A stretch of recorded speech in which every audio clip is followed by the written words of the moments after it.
Hey guys, and welcome back to Amber's Confessions. If you clicked on this video, then you probably already know from the title that today we are going to have a little chat, and I'm going to talk about what it's like to be a pilot wife. So this is something that has a lot of influence on my life. As pretty much any other pilot wife will tell you, it really becomes all-consuming, and there are a lot of misconceptions out there about what it means to be a pilot wife and what pilots really do. So I'm going to clear some of those up for you today. I will be back next week with another try-on for you guys. But for this week, I promise you I will not be saying super cute at all in this video, so promise. Alright, so my husband works for a major airline here in Canada, but he didn't start out with them. So he went to school for aviation. This was something that he always wanted to do since he was a little kid. And the career path that a lot of pilots, at least here in Canada, take is to go to school and then start working for an airline. Not always necessarily as a pilot. My husband actually started out doing baggage, and then he kind of earned his way into a spot being a pilot, and then you kind of work your way through the company. So you start with a small company, and then you get a little bigger, and eventually you plan to end up at one of the main airlines, and that's usually where you stay until you retire. That being said, there are a lot of career paths for pilots that are very different from the one that we took. Some pilots get into corporate flying, they get into say flying charters for oil rigs, they get into maybe fire and rescue. So just because this is our path doesn't mean that this is the path that all pilots take, but it is a pretty common one. So part of being a pilot wife means that you're on your own a lot. So you guys already know we have 3 kids. They are 10, 7, and 2. And my husband on average is gone. He works 16 days a month, but he commutes to Toronto for work. So we live in Alberta, but unfortunately for the airline he works for, there is no base here in Alberta for the pilot. So he flies to and from Toronto every time he has to work, which adds a good 4 to 6 days on top of his schedule every month. So generally he's gone about somewhere between 20 to 22 days a month, and then home for the other 8. So obviously for some people that can be really difficult. It is a big adjustment when he comes home as well, because he's usually been gone and he's in the work mindset where things are very black and white. There's a certain way to do things and a certain way not to do them, and it can be really difficult to adjust from him being away and I have my own routine at home and with the kids and with life, and then having him come home and trying to get those two to line up again. Another point I want to kind of touch on in aviation is something that most people have heard about or know a bit about recently, which is the Max 8 scare.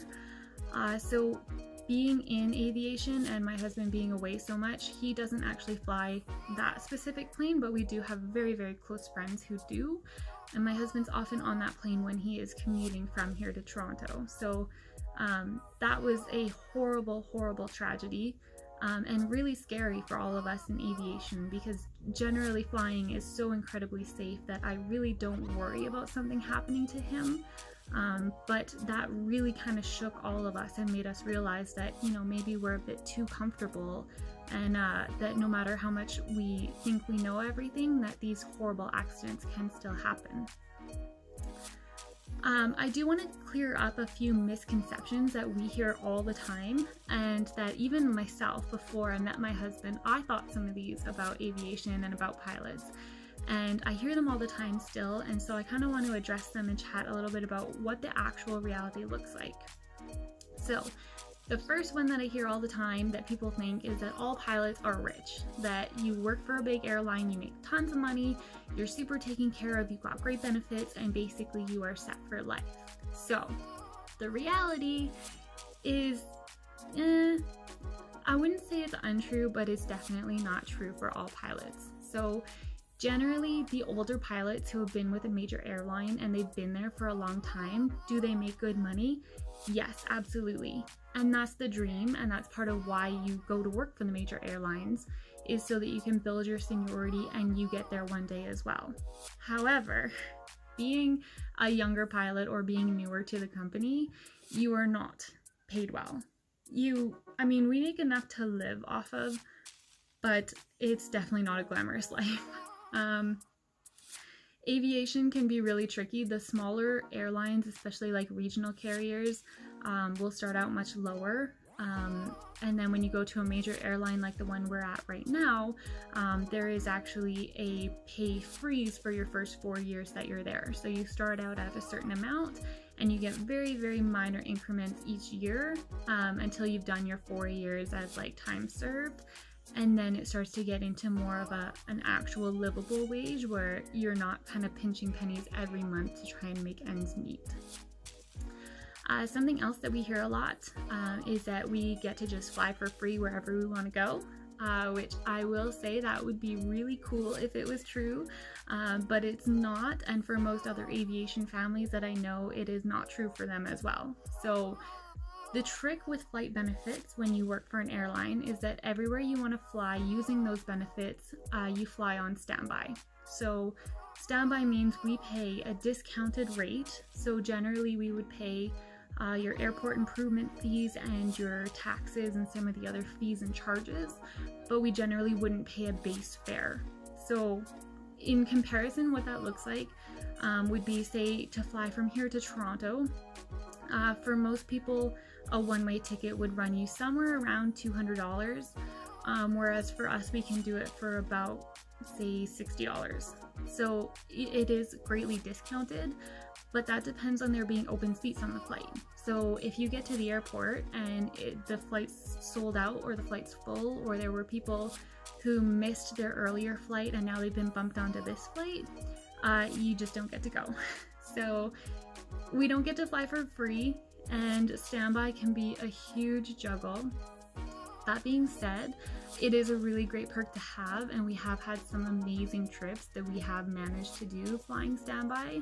But for family travel or vacations like going on a cruise where we have a set deadline that we need to be in a certain place, it's not realistic, and we end up actually just booking a full fare ticket.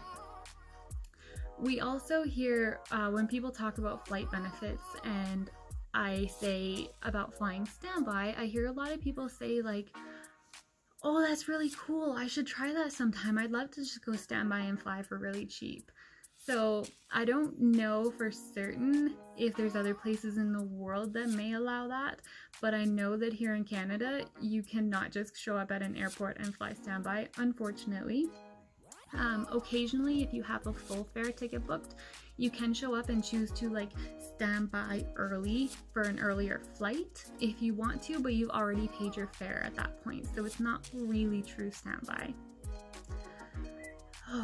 Okay, next one that is a common misconception, and again, this maybe doesn't apply to everyone, but a common one that I've heard or seen portrayed through the media would be that pilots are like cheaters or playboys.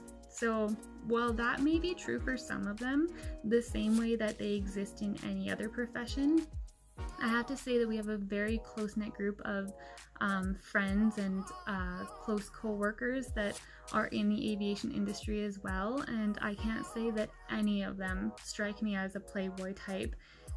It is not just fun and games for them when they're on pairings where they get long layovers and get to just hang out and get themselves into trouble. Generally, it is very long days. They fly to a destination and they might say go to Bahamas or Mexico, and they have 45 minutes to refuel and load their plane back up with passengers, and then they fly home. So it's not the same kind of image that you get a lot in the media, where you see pilots like hanging out and having parties and there's always something going on with the pilot and the flight attendant. It is very rarely like that. That being said, I am sure that it happens, but personally, I don't know any pilots who actually fit that stereotype. I am enjoying a Guinness this afternoon, so just bear with me 1 second. Alright, another one that I think we hear fairly often is that you know, the kind of jokey planes basically fly themselves. So I have heard that one quite a lot. I know my husband's heard it quite a lot as well, and that's one that does kind of drive us crazy a little bit over time. Pilots work really hard and their job is actually really stressful, so you would be surprised at the amount of training that pilots actually have to go through on a regular basis to make sure that they're up to date on safety standards and procedures and how to handle emergencies, and doing test runs of different scenarios that could happen to make sure that they are prepared and calm and could handle it should it happen in real life. And while there are systems on planes that are automated, you still have to have a human there to give it input, to tell it what to do, and to monitor it to make sure that nothing goes wrong. So pilots definitely don't sit up there doing nothing, and the plane is definitely not flying itself the whole time. Autopilot is a great relief for the pilots to be able to take a little break, but it is not the end-all be-all, and it does not just fly your plane for you. So those are a few of the common misconceptions that we have heard about aviation, and I hope that it cleared it up a little bit for you. If you have any burning questions or things that you always wanted to know about aviation or about being a pilot or being a pilot wife, leave me a comment down below. I would be more than happy to answer some of those, or connect with me on Instagram, and I'd be happy to answer them on there as well. It is a tricky lifestyle and it is not for everyone, but I have to say my husband and I both are the type of people who are very independent and enjoy our alone time. So for me, I think I go a little bit stir crazy when he's home for too long, and I just want full control of the Netflix and not have anyone else to worry about. So it's a tricky lifestyle, but it does have its rewards. And having been in it for several years now with my husband, I really wouldn't trade it for anything. So I hope to be back next week with another haul for you guys. As I've been mentioning, I do have a big Shein haul happening soon. I also have Zaful swimsuits coming up soon as well. If you want to stay up to date and see those videos as they come out, make sure that you subscribe. If you like my videos, then please give me a thumbs up. A little bit of encouragement never hurt anyone. And we will see you next time.